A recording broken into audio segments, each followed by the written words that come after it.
Good morning, buenos dias, bonjour, xin chao, ni hao. What's up? It's me, Mr. Jordan. Today we're going to be taking an in-depth look at Chapter 15 of The Handmaid's Tale by Margaret Atwood. So do a brief recap, chapter summary, some vocabulary and definitions, as well as a close reading and analysis. Brief recap and summary of Chapter 15 from The Handmaid's Tale. The commander comes down to the sitting room and reads from Genesis 30:18 to the three women who are gathered, Serena, the narrator Offred, Rita, as well as the guardian Nick. Serena Joy begins to cry, which kind of foreshadows the ceremony later. Serena Joy begins to cry, which foreshadows what's coming in the ceremony later that evening. Our narrator has a flashback to her friend Moira being returned to the Rachel and Leah Center, the Red Center of Propaganda and Inculcation. So Moira's been returned to the Red Center after an escape attempt, and her feet are bloated and bruised because she's been beaten with raw steel cables. Let's take a deeper look at Chapter 15 of The Handmaid's Tale and do some line-by-line reading and close analysis. This is the first good look we get at the commander, and he's kind of an echo of the news anchorman. So he's this older, white-haired, not bad-looking fellow, like a Midwestern banker. This picture of him sitting in the room reading to everyone too gives off this really fatherly, patriarchal, kind of condescending idea, right? Where they're all gathered around for storytelling. He asks someone to bring him a cup of water. He's being waited on. I think there's also this idea of an allusion to like Geppetto and Pinocchio, and this idea that he's the string puller, right? He's the puppet master in the house, and everyone else is just sort of his toy. They're there for his amusement or his entertainment. He can do as he pleases with them, right? They're his game. There's this mention of a Victorian pump organ, so it's kind of an archaic or out-of-use musical instrument. And again, right, why not just say piano? Atwood's clearly making these choices.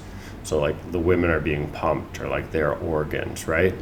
Everyone in the room is something that the commander can just choose to play at his whim, however he pleases. There's also this moment in this chapter of real pendulum oscillation, swinging back and forth, where Offred tries to picture herself as the commander, and she says, it's heaven, it's hell, it's great, it's terrible, it's fine, it's hell.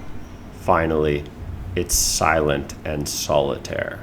So again, this word solitaire, the word solitaire here references not only loneliness and single individuality, but also, I think, the game playing that the commander is doing. He's playing a game by himself. The others are the cards. The others are the tokens. This imagery of drowning and suffocation resurfaces again. So you're really feeling the world close in on our narrator. So Moira's feet, after she's caught and tortured, resemble lungs, the bloated, swollen lungs of a drowned person. This is a really biblical punishment too, right? You're getting this old school, like a thief gets caught, we take their hand. You try and run away on your feet, we torture your feet. So to quote directly, like drowned feet, swollen and boneless, except for the color, they looked like lungs. So Atwood is resurfacing this idea of women gasping for air. They can't breathe in Gilead.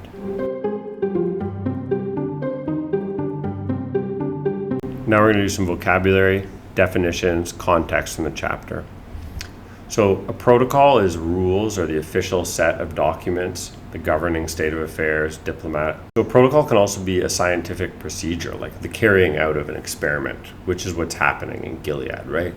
They're carrying out this Christian fundamentalist experiment on what was once America. Acquisitive, not inquisitive. Acquisitive is about acquiring. So the idea of more possessions, more wealth, more money. Take. Rebuke, sharp criticism, literal sharp in the sense that the word comes from the French, rebouquer, so to cut down, to chop to size, right? This idea that a tall poppy will be brought down. Trim the heads off the flowers, like Serena Joy does. Scurvy is a disease that usually afflicted sailors, so is malnourishment, a lack of vitamin C. It also means worthless or contemptible. It's this idea that you have no value as a person any longer. Thanks so much for watching. That was chapter 15. Next time, we'll have a look at chapter 16 of The Handmaid's Tale by Margaret Atwood.